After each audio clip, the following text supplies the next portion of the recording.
M. Marcel, parce que d'après lui, beaucoup sont passés ici, ils ont dit que M. Marcel était au stade. C'est ce qu'on veut savoir. Monsieur le Président, parce que je n'ai pas eu des éléments comme quoi il était au stade. Bien.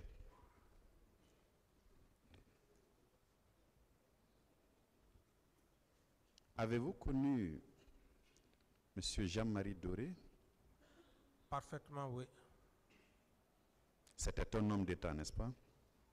Je le connais parfaitement. C'était un homme d'État, n'est-ce pas? Bien sûr, oui. Bien. Je suppose que vous aviez, à l'image de beaucoup de Guinéens, confiance en lui. Que? J'ai dit, je suppose qu'à l'image de beaucoup de Guinéens, vous aviez confiance en cet homme. Bon, la confiance, pas aussi de façon absolue. Pas aussi de façon absolue. Et surtout que nous sommes devant un tribunal criminel. Je ne peux pas d'emblée dire que j'ai une confiance absolue. C'est en fonction de la situation posée. Bien. Monsieur Jean-Marie Doré était au stade, Ouais. à l'instar de beaucoup d'autres leaders politiques. Il avait été entendu par le pool des juges d'instruction. Son audition, puisque c'est une partie civile, date du 4 avril 2011. Il était 10 heures quand il se présentait devant le pool des juges d'instruction. C'est la cote 964 pour vos conseils. Je vais vous lire ce que M. Jean-Marie avait dit en substance devant ces juges. À la page 2, il dit ceci.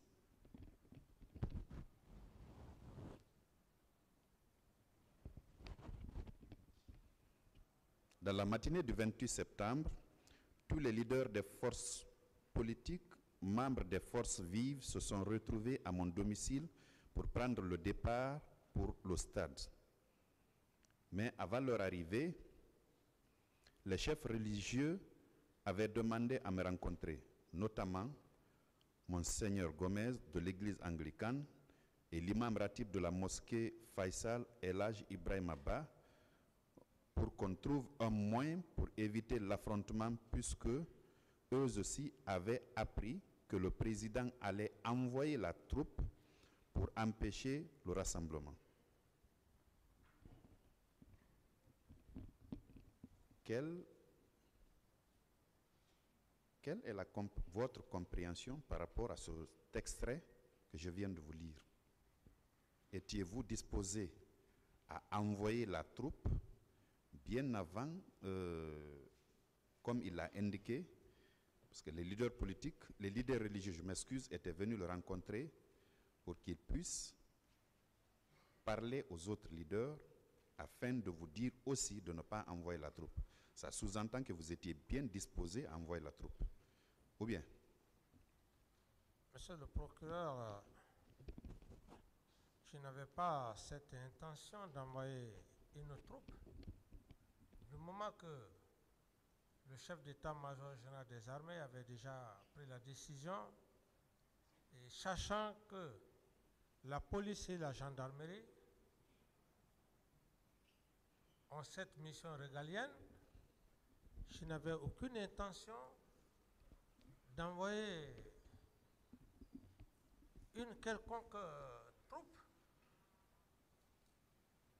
Et je le dis précisément, peut-être si monsieur Jean-Marie Doré, paix à son âme, s'il l'a dit, il a certainement imaginé. Il ne l'a pas imaginé, il tient cette déclaration-là des leaders religieux qui étaient venus le rencontrer et qui vous avaient rencontré également. Oui, comme il dit qu'il était question que j'envoie des éléments.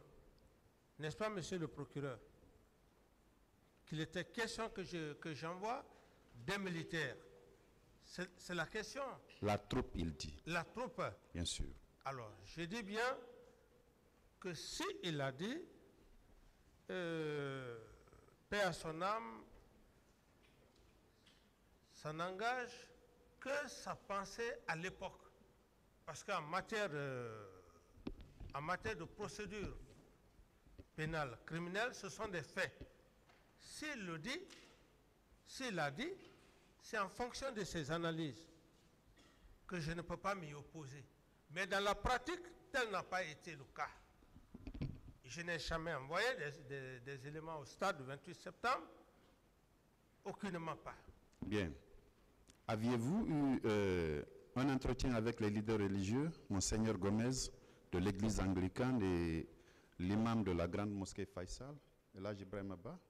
Oui, effectivement, j'avais eu effectivement à les rencontrer. C'était par rapport à la manifestation avant que je ne voyage sur la baie. Et M. Jean-Marie Doré, à l'époque, paix à son âme, était le porte-parole. L'objectif de la rencontre avec les leaders religieux était de leur demander d'user de leur influence pour reporter la manifestation, n'est-ce pas?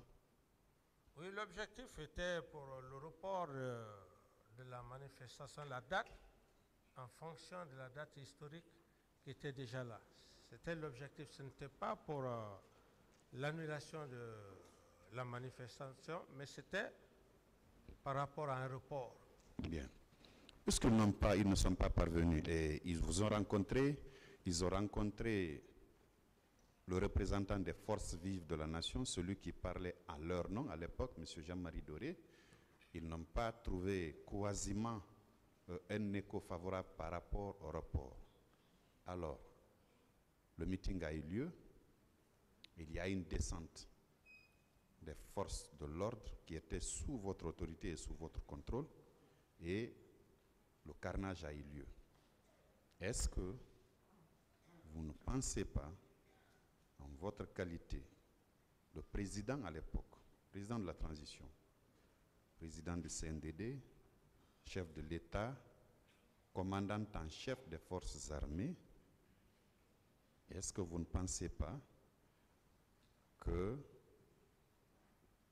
vous devriez user de tous les pouvoirs que vous aviez en ce moment, ne serait-ce que pour arrêter le carnage dans un premier temps, ensuite faire en sorte que ceux qui se sont rendus au stade soient interpellés, mis à la disposition de la justice? Bien que les questions sont successives, mais je vais répondre à la première question. Monsieur le procureur, imaginez dans le contexte réel même, le contexte réel, et je ne voudrais pas trop m'appesantir sur le cas de M. Toumba, ça risque d'être un peu quelque chose de rhétorique, mais lorsque ton aide de camp vient te dissuader avec certains militaires, vous vous retrouvez dans votre bureau. Et par après que vous apprenez que ce même aide de camp s'est rendu au stade, par quelle bague magique pouvez-vous empêcher un tel départ ou un tel mouvement? Ça, c'est la première question. La première réponse par rapport à votre question, monsieur le procureur, c'est vous dire qu'aucun homme, à moins que l'on soit Dieu, pour le savoir. Vous êtes là. Un monsieur vous dissuade, vous rentrez dans votre bureau. C'est dans le même bureau que vous restez, vous apprenez qu'il est au stade. Monsieur le procureur. Est-ce que là, même si vous êtes commandant en chef des forces armées, j'estime que cet acte, personnellement, moi, et cet acte, aucun homme ne peut maîtriser cet acte. Donc, en somme, vous n'avez rien fait? Non, pas que je n'ai rien fait, mais je dis bien, monsieur le procureur, je dis bien, lorsque ton aide de camp vient te dissuader. Oui, j'ai compris tout ça. Ouais. La finalité, c'est que vous n'avez rien fait, monsieur Camara. Non, dire que je n'ai rien fait, ça suppose que je pouvais faire quelque chose, mais je n'ai rien fait. Oui, c'est ce que vous avez fait concrètement pour arrêter le carnage, c'est ce que je veux savoir. Arrêter le carnage? Bien sûr. Mais le carnage était déjà effectué, monsieur le procureur. Le carnage ne s'est pas effectué seulement au petit matin, monsieur Camara. Quand vous aviez l'information, les gens étaient en train de tirer. Et les heures qui ont suivi, les tirs ont continué. À partir du moment où vous avez reçu l'information, qu'avez-vous concrètement fait?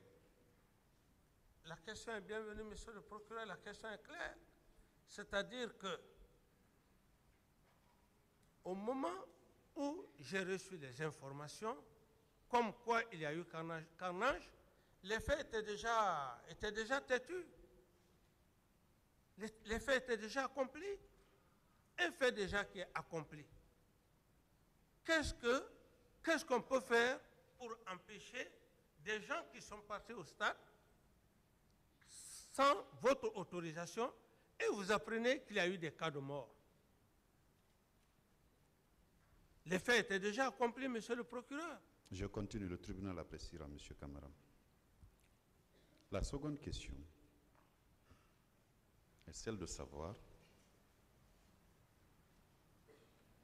pourquoi dans ce cas, vous n'avez pas œuvré pour que les personnes, les noms qu'on vous avait cités, que ces gens-là soient entre les mains de la justice pour qu'ils répondent par rapport aux faits qui se sont commis au stade.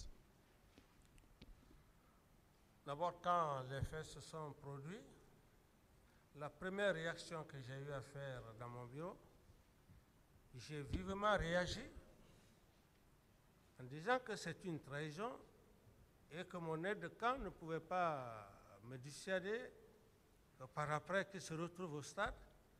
Aussitôt, j'ai dit qu'il doit être arrêté. J'ai pris cette décision. Et si vous parcourez un peu bien mon PV, c'est entre-temps la décision prise qu'il fallait l'arrêter. Ce jour, il n'est pas venu. Et le jour où je l'ai vu, il est venu armé jusqu'aux dents.